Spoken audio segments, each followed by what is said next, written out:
Hi friends, welcome to my channel. நம்ம சேனலில் இன்றைக்கி அரைக்கீரையும் துவரம் பருப்பும் சேர்த்து ஒரு அருமையான கடையல் ரெசிபி தாங்க எப்படி செய்கிறதுன்னு பார்க்க போகிறோம்.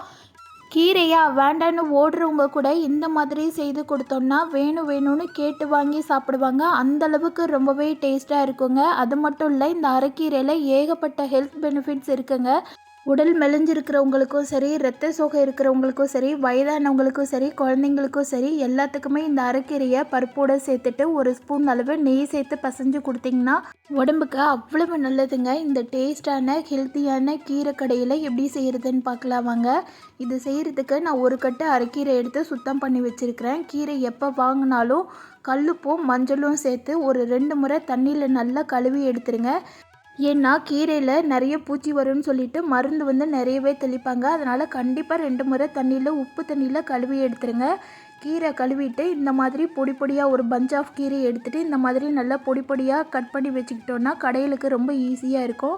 இது கூட துவரம்பருப்பு ஒரு 50 கிராம் அளவு துவரம்பருப்பை ஒரு 10 நிமிஷம் ஊற வச்சுட்டு சீரகம், மஞ்சத்தூள், பெருங்காயத்தூள் போட்டு குக்கரில் நல்லா கொலைய வேக வச்சு எடுத்துருக்கிறேன். கீரை கடையிலுக்கு எப்பயுமே பருப்பு இந்த மாதிரி வேக வச்சு எடுத்துக்கிட்டிங்கன்னா வேலை சீக்கிரமே முடிஞ்சிடும்.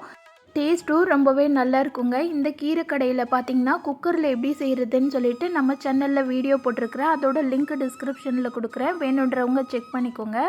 இப்போ ஒரு கடாயில் 2 ஸ்பூன் அளவு எண்ணெய் சேர்த்துக்கலாம். இதில் ஒரு ஸ்பூன் அளவு சீரகம் சேர்த்து பொரிய விட்டுடுங்க. இது கூட இடித்த பல் பூண்டு ஒரு 3 பல் பூண்டு சேர்த்துருக்குறேன். அதுவும் சேர்ந்து நல்லா பொரிஞ்சு வரட்டும். சின்ன வெங்காயம் பார்த்திங்கன்னா ஒரு 10லேருந்து 15 சின்ன வெங்காயம் சுத்தம் பண்ணிவிட்டு 2ஆக கீறி வச்சுருக்கிறேன், அதை சேர்த்துக்கலாம். இது எல்லாத்தையும் சேர்த்துட்டு வெங்காயம் லைட்டாக கண்ணாடி பதம் வர்ற வரைக்கும் வதக்கிக்கோங்க. இதுக்கு பெரிய வெங்காயத்தை விட சின்ன வெங்காயம் சேர்த்து வதக்கிட்டு தாளிக்கும் போது நீங்கள் பெரிய வெங்காயம் சேர்த்திங்கன்னா டேஸ்ட்டு நல்லாயிருக்கும். அதனால் கீரை வேக வைக்கும்போது சின்ன வெங்காயம் சேர்த்துக்கோங்க. இது கூட நம்ம பொடி பொடியாக கட் பண்ணி வச்சுருக்கிற கீரையையும் சேர்த்துடலாம். சேர்த்துட்டு ஒரு நிமிஷத்துக்கு அந்த எண்ணெயிலேயே வதக்கி விட்டுடுங்க. கீரையை எப்பயுமே தண்ணி தெளித்து வேக வச்சுட்டு தாங்க கொடுக்கணும். வேக வைக்காமல் கொடுத்தோன்னா குழந்தைங்கள்லாம் சாப்பிட்டாங்கன்னா டைஜஷன் ப்ராப்ளம் வரும். அதனால் கீரையை ஒரு நிமிஷத்துக்கு வதக்கிட்டு சும்மா ஒரு 2லேருந்து 3 கைப்பிடி அளவு தண்ணி மட்டும் தெளிச்சிட்டு ஒரு 2லேருந்து 3 நிமிஷம் மட்டும் வேக வைங்க, கரெக்டாக இருக்கும். அரைக்கீரை, சிறுகீரை இதெல்லாம் பார்த்திங்கன்னா சீக்கிரம் வெந்துடும். முருங்கைக்கீரை வேகிறதுக்கு தான் குறைஞ்சது ஒரு 4லேருந்து 5 நிமிஷம் வரைக்கும் ஆகும். இப்போ கீரை நல்லா வெந்து வரட்டும், மூடி போட வேண்டாம். இது கூட ஒரு ஸ்பூன் அளவு மஞ்சத்தூளும் ஒரு அரை பச்சை மிளகாய் மட்டும் 2ஆக கீறி வச்சுருக்கிறேன், அதையும் சேர்த்துக்கலாம். சேர்த்துட்டு எல்லாத்தையும் நல்லா மிக்ஸ் பண்ணி கீரையை வேக வச்சிடலாம். தண்ணி ஃபுல்லாக வற்ற விடாமல் பார்த்துக்கோங்க. கீரை வெந்துருச்சான்னு சொல்லி செக் பண்ணுறதுக்கு கையில் எடுத்து இந்த மாதிரி கிள்ளி பார்த்திங்கன்னா நல்லா ஈஸியாக நசிஞ்சு வரணும். 2ஆக கீழ்றதுக்கு நல்லா ஈஸியாக வரணும். அந்த மாதிரி இருந்துச்சுன்னா கீரை வெந்துருச்சுன்னு அர்த்தம். இல்லை தெரியல அப்படின்றவங்க ஒரு 2 நிமிஷம் மட்டும் வேக வச்சுக்கோங்க.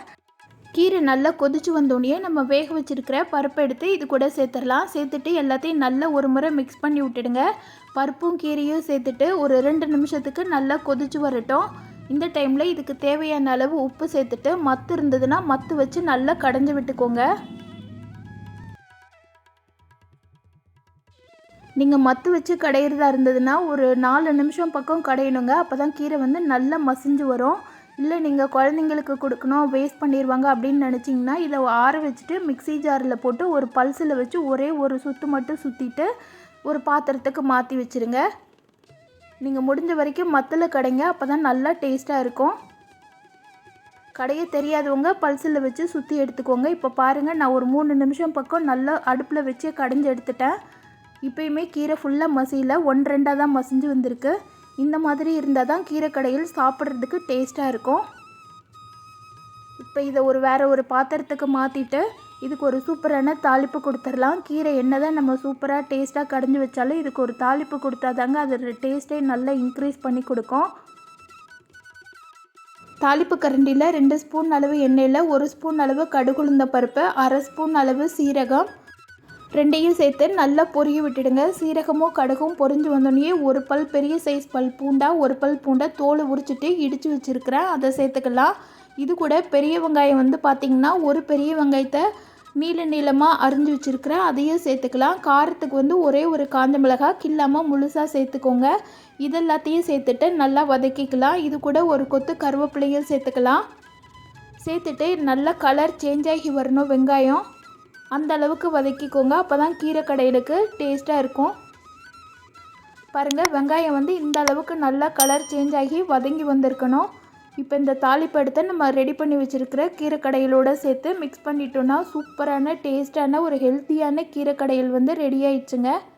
இந்த அரைக்கீரை பார்த்திங்கன்னா கன்சீவாக இருக்கிற, அதாவது குழந்த பிறந்த லேடிஸ்க்கெலாம் அடிக்கடி செய்து கொடுப்பாங்க. இந்த மாதிரி செய்து கொடுக்கும்போது பிரசவமான பெண்களுக்கு பால் சுரக்கிறதுக்கு ரொம்பவே ஹெல்ப் பண்ணுங்க. கைகால் வலியும் குறையும்.